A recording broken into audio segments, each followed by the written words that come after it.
Hello, fight and slap fans. I am Jason Burgos, and for this for this edition of Back Talk, I am once again joined by the Grand Poobah of the new slap fighting venture known as Slapstrike. He is here with me to talk the fallout of last week's Fight TV pay-per-view War from Warsaw event, as well as what could be coming next, because many of us want to know, and that is Slapstrike CEO Glenn Pere. Mr. CEO, sir, thank you for the time tonight.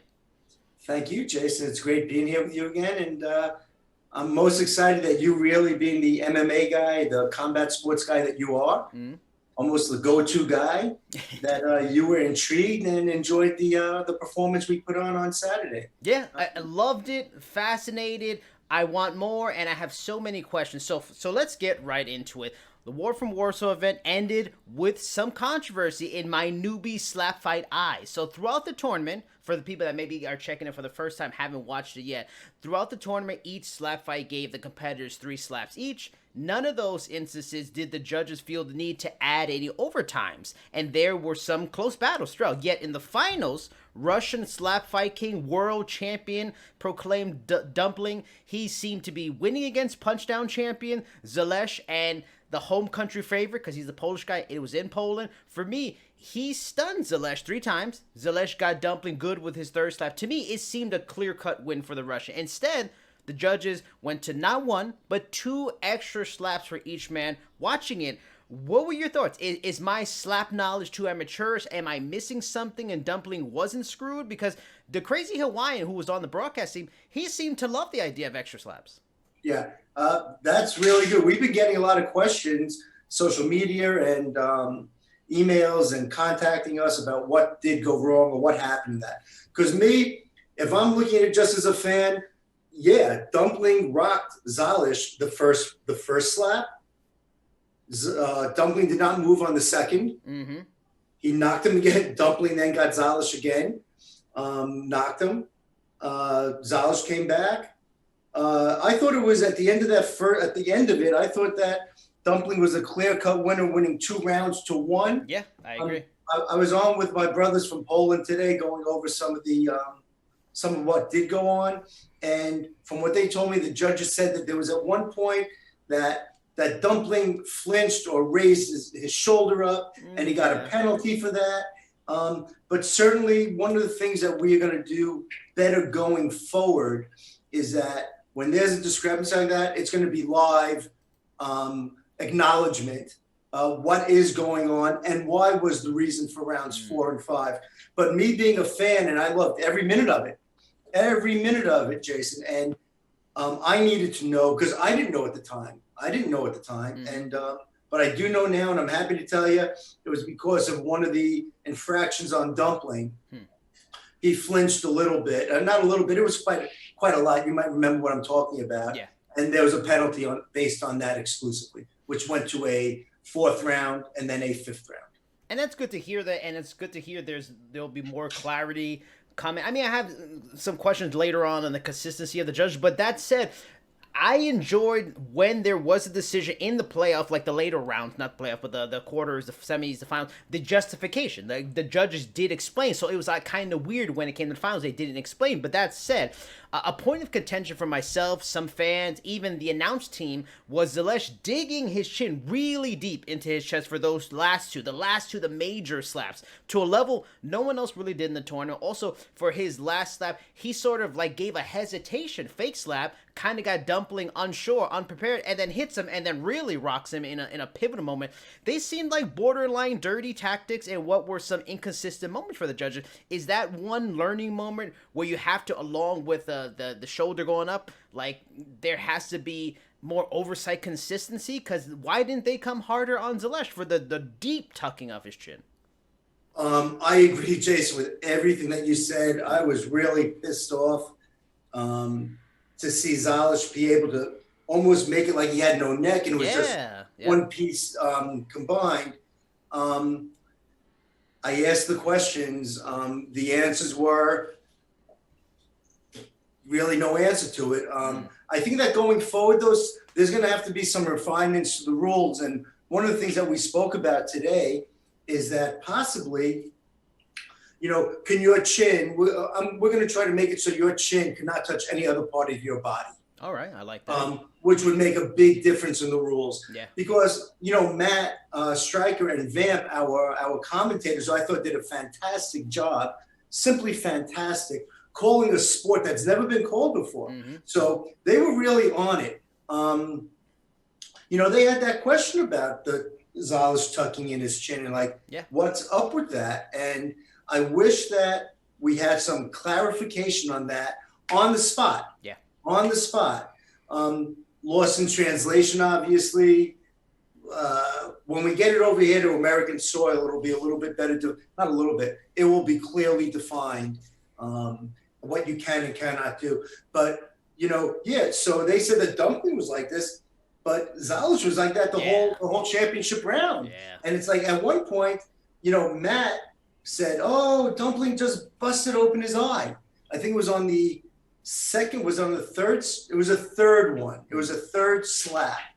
And he had to get that because there was no target anywhere else to get. Yeah. And by doing that, it opens up to injury that you can't get here. You can only go here. Yep. And so we got to look into that.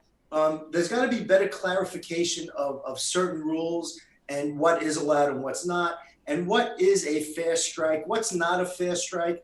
The person that's accepting the strike, what is the fair body position? Where does it have to be? And I think one of the neat things that we're going to bring in is that your chin cannot touch any other part of your body. Yeah.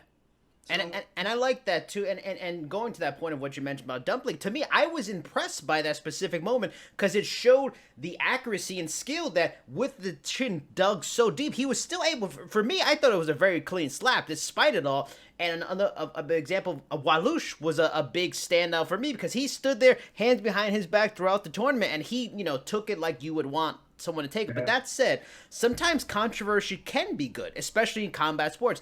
Is this controversy in your eyes good because it builds up the rematch when it happens? It creates a great narrative for the next world championship Dumpling is in? Or since this was Slapstrike's first major event, would you have preferred no controversy because the optics on a PR level aren't great when there's still skepticism about this kind of new sport? Love controversy, my friend. Listen, okay? This is not the first combat sport that there's going to be controversy over any decision. Mm-hmm. I could take you through championship boxing fight, wrestling, UFC, boxing on every level, whether it was Boxing After Dark on HBO or championship boxing or a pay-per-view event. There's never been a combat sport that did not have any controversy in it. So as far as I'm concerned, okay, a little controversy. Spoke to the guys today in Poland. Dumpling will be back to get his title back. No mistaken. He took it as a man. Listen, I think he won in 3 rounds. Yeah. I think he won in 3 rounds. But make no mistake about it, the fans loved it going to an extra 2 rounds. Just loved it. And I did also. And it just added, while it was controversial, the ending, it was also just like, it was thrilling. And what's great about our sport is that, for the millennials and the generations younger than them, these people want their results quick, fast, and in a hurry. Yeah. And that's what our sport gives them. It's bing, bang, boom, and there's the decision, or there's the knockout, or there's the TKO, and on to the next fight. And it was a really compelling value proposition what we offered to our pay-per-view buyers. We heard nothing but great reports. They loved it, loved every minute of it. They're ready for something new. And it's interesting you mentioned some people like the extra slap. Me and my fiance, we hated the overtime because we became total Dumpling people and we felt our boy was getting screwed. So, I mean, there's a flip side, but you know what? It didn't turn me off. It made me want to seek revenge and see revenge for Dumpling. But speaking of speed, and that was one of the issues I had with the overall show, in that the look of it was fantastic. There was some audio issues early on in terms of like the audio, the announce team and the translators, but first foray, understandable, and it got better as the show went along. And by the end of the show, it was worked out. It was very good. The wishes we had was the judges. And I get the athletes, the competitors have to get their moments, but I felt there was too many moments of pause, wondering. I know part of it was one in translation, but just pausing and like, you know, all these different, there's a lot of pauses that it felt bigger and longer than it needed to be. And you talked to me about it last time that and you just mentioned too, that it's a fast sport. That's that instant gratification that other sports don't have. Is that something that will also be worked on to try to speed it up, to not have those lulls where maybe a fan, especially a new ones, go, I'm getting kind of bored here? Yeah. In our pre-production meetings that we've had leading up to the event, I think we had maybe 3 of them. And we brought up here, our American team brought up, listen, what's going on in the middle there, because it's an uncomfortable amount of time that the judges are talking. It's we're not sending anybody to the moon here. It's an open palm slap. You know, it shouldn't be a volume of conversation. It should be, okay, this and that. Let's get it on, guys. Let's take, or as we call it, let's take it to the table. Take it to the table. And it's an uncomfortable amount of time. And there's no place for that in this sport when people want the action. And how many things can go wrong? It's either a flinch or an illegal strike. Doesn't take more than a 10-second conversation. Again, we're not curing cancer. We're not sending anybody to the moon. We are here to entertain our pay-per-view buyers and to build a brand and to build a sport. And that sport is quick. It's decisive. If our warriors, if our combatants could bring it quick and fast and decisive, then the judges have to stay on pace with that. And that's something that's work in progress. And we'll just keep working through it and making it a better product next time. And I can guarantee you that it will be. And it's great to hear, because that can be one of those things that makes the sport stand out over baseball, where we got, let me take my glove and touch my leg. You know, all these kind of things you'll see in other sports. So that would be a key thing that would make this sport stand among the rest. But we also talked about concussion protocols last time. For those guys that went into multiple rounds, took multiple headshots for the best of the best, what is the process for them to make sure they properly rest their brains after? For example, like the left side of Zalesh's face was very swollen by the end of the night, and he was like stunned multiple times. In sports like MMA, commissions will force fighters out of action for a couple of months for various injuries until they get like doctor approval to get back to action. Are your slap fighters on your roster in your promotion forced to maybe stay out of action, like maybe for the rest of the month, at least a couple weeks, like because you want to get the longest tread on their slap fight tires and don't want to burn them out too quick? Well, first of all, another great question. First of all, our next event out of Poland is not for another 2.5 months. It's going to be, actually, no, excuse me, 2 months. 2 months. It's going to be, right now it's scheduled. We had it scheduled for May 29th, but I think that they just announced Tyson Holyfield pay-per-view on the 29th. Right. And I said, listen, as great as our buys were, and I was very happy with it, I'm not going up against Tyson and Holyfield. You know, our viewers only have so much money to spend on pay-per-view, and I'm not going to make them make that choice. So we're going to try to get it for May 22nd.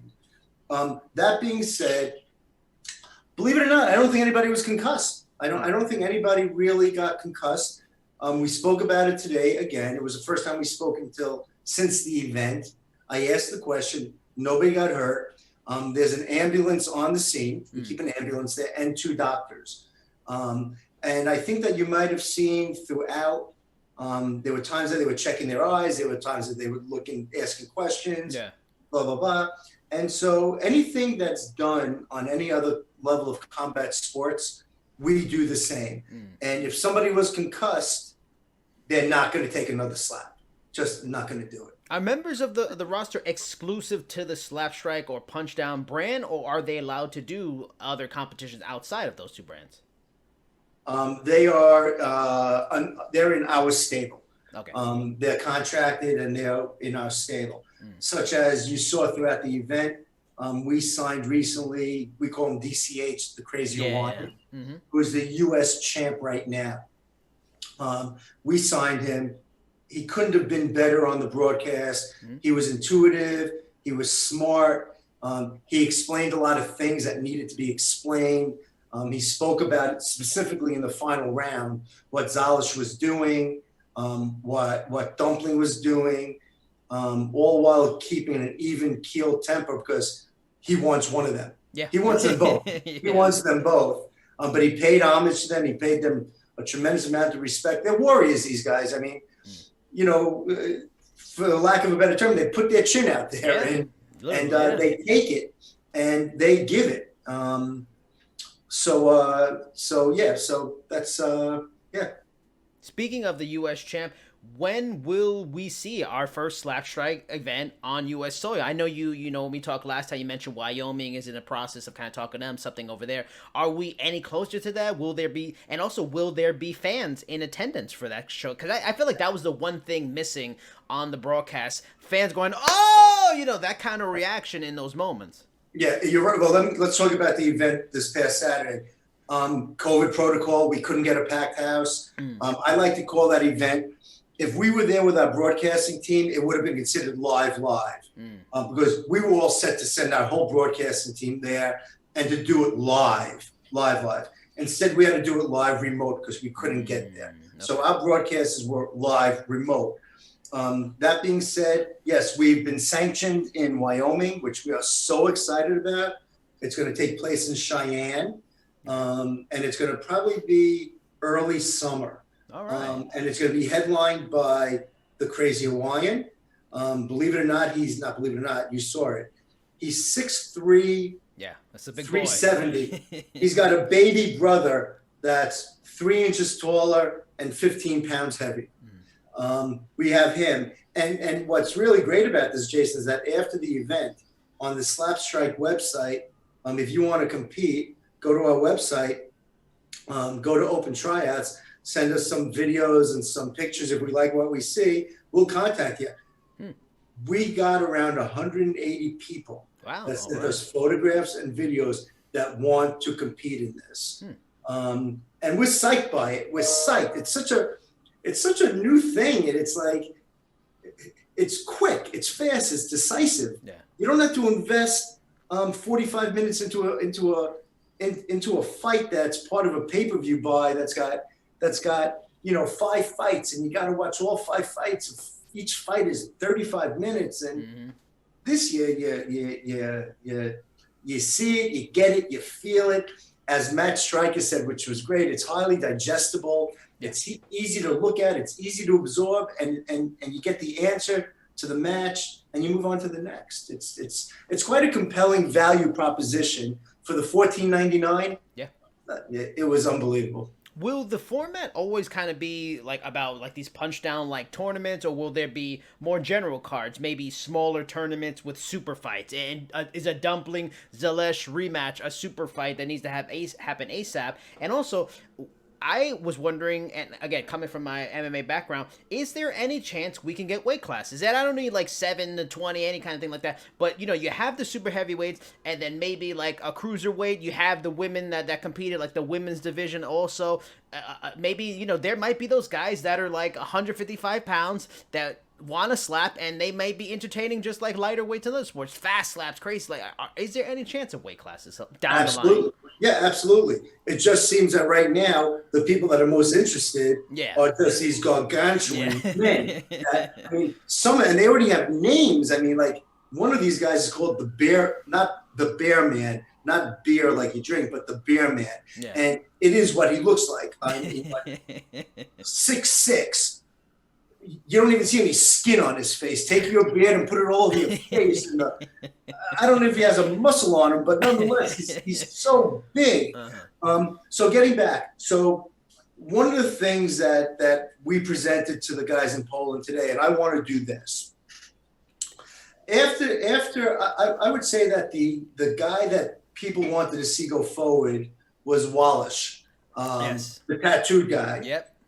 Who put on a great show that Dumpling beat him in, I think, the semis, or I don't know when. Yep. So what we want to do is, we presented this today. We want to take Zales, let's call him the world champ for now, okay? Dumpling, the Russian champ. the Crazy Hawaiian, the American champ, and we'll throw in a fourth guy to make it a real round robin and throw in Wallace. So you now would have Zales 1, Crazy Hawaiian 2, Dumpling 3, or vice versa, and then Wallace 4. One would fight 4, 2 would fight 3, and then the winners fight. But that would be after a regular card of, say, 5 events. Okay. So we'd have 5 great fights, and then we go on to the championship round, which is those 4, which will give you another 1, 2, 4 fights. So you'll have a card with 9 fights in it. So we're looking forward to something like that. Now, when it comes to American soil, as I said, in early summer, certainly we will be building the Slapstrike brand around DCH because he's brandable. Yeah. Make no mistake, this guy's a superstar. The PR that went out on Thursday and Friday, he must have got rung up by at least 150 news outlets. And I'm not just talking about little ones. I'm talking about ABC News, NBC News, CBS, ESPN, all over the place. So he's a brandable guy. He's going to be in New York next week. We're going to be doing a signing where we're signing him officially to a contract. We'll do a press tour, and we're going to be doing a major photo shoot. So, yeah. Is there, like, you mentioned that there might be like 5 good fights and then this 4-man round robin and stuff like that. Considering that, like, what during, maybe not the rest of this year, but as it goes down, what would it be to set up the big fights? Are you going to have kind of like standings and like those kind of things, rankings on some level? Or is there going to be something like that that will make fans, they can look at and see, okay, this is what's likely going to be coming down the line if this guy wins, or if they, is something like that possible? Not even is it possible. It's happening. All right. With as I told you the last time we spoke, slap fighting is getting literally. You could Google this. You can go to YouTube, 50 to 70, 100 million views a month. So right now we could probably put together a ranking of the top 10. Okay. We got a pretty good idea of who the top 10 are. We are going to do a ranking system. Absolutely. There'll be mandatory bouts. It'll be no different than how it's done in boxing. There'll be bouts that'll be set up. There'll be exciting events that we'll be doing.